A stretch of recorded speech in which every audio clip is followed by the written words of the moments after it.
दोस्तों आज हम एक ऐसे मौजू पर बात करेंगे जो शायद हर शख्स के जहन में कभी ना कभी जरूर आया हो, और वो है कि मौत के बाद हमारे जिस्म के साथ क्या होता है। इस सवाल का जवाब तलाश करने के लिए आज हम साइंस की मदद से इस सफर को समझने की कोशिश करेंगे। मौत के बाद सबसे पहला मरहला जो हमारा जिस्म तय करता है वो है रिगर मोर्टिस, यानी हमारा जिस्म अकड़ जाता है। ये अमल मौत के 2 से 6 घंटों में शुरू होता है और तकरीबन 24 से 36 घंटों तक रहता है। इस दौरान हमारे जिस्म के मसल सख्त हो जाते हैं क्योंकि ATP जो कि एनर्जी का जरिया है उसकी प्रोडक्शन रुक जाती है। इसका नतीजा ये होता है कि मसल्स रिलैक्स नहीं हो सकते और इसीलिए जिस्म सख्त हो जाता है। इसके बाद लीवर मोर्टिस का मरहला आता है। ये वो वक्त होता है जब जिस्म के नीचे का हिस्सा नीला या जामनी रंग का हो जाता है। ये अमल मौत के आधे से 1 घंटे बाद शुरू होता है और 12 घंटों तक बढ़ सकता है। खून के रुक जाने की वजह से जिस्म के नीचे के हिस्से में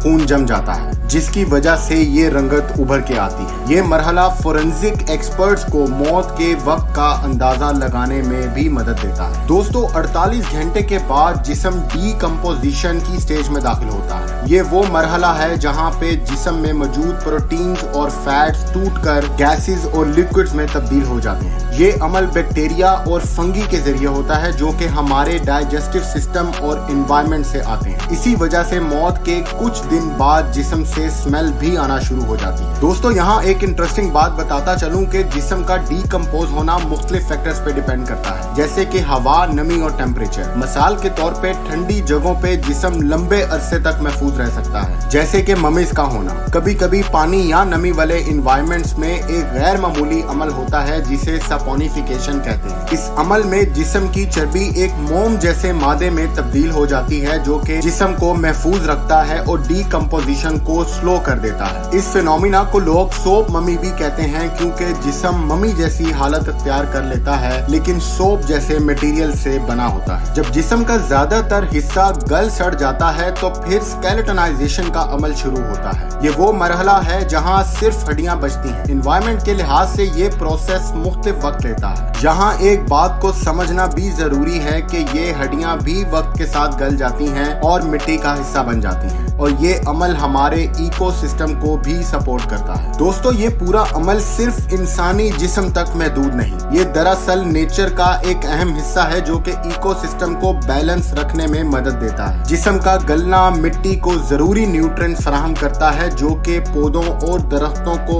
उनके लाइफ साइकिल में मदद देता है। इस तरह से मौत भी जिंदगी को सपोर्ट करती है, एक नेचुरल साइकिल का हिस्सा बनके। दोस्तों यहाँ बताता चलूं कि दुनिया भर में चंद बॉडी फॉर्म्स हैं जहां इंसानी जिस्म की मुख्तलिफ हालतों में डीकम्पोजिशन के अमल को स्टडी किया जाता है। ये तजर्बात फोरेंसिक साइंस में इंतहाई अहमियत रखते हैं क्योंकि ये एक्सपर्ट्स को मुख्तलिफ इन्वायरमेंटल कंडीशंस में जिस्म के डीकम्पोज होने की रफ्तार और मराहिल को समझने में मदद देते हैं। फोरेंसिक साइंस में मौत के बाद जिस्म के साथ होने वाले इन अमल का गहराई से मुताला किया जाता है। ये हमें बताता है कि मौत कब और कैसे वाक़या हुई थी। हर मरहले का अपना एक वक्त और पहचान होती है जो कि साइंटिफिक इन्वेस्टिगेशंस में भी रहनुमाई फराहम करता है। तो दोस्तों ये थी आज की मुख्तसर वीडियो जिसमें हमने देखा कि मौत के बाद हमारे जिस्म के साथ क्या होता है और ये कैसे कुदरती अमल का हिस्सा बनता है। मैं उम्मीद करता हूँ कि आज की ये बातें आपको ना सिर्फ मालूमाती लगी होंगी बल्कि सोचने के नए ज़ाविये भी फराहम करेंगी।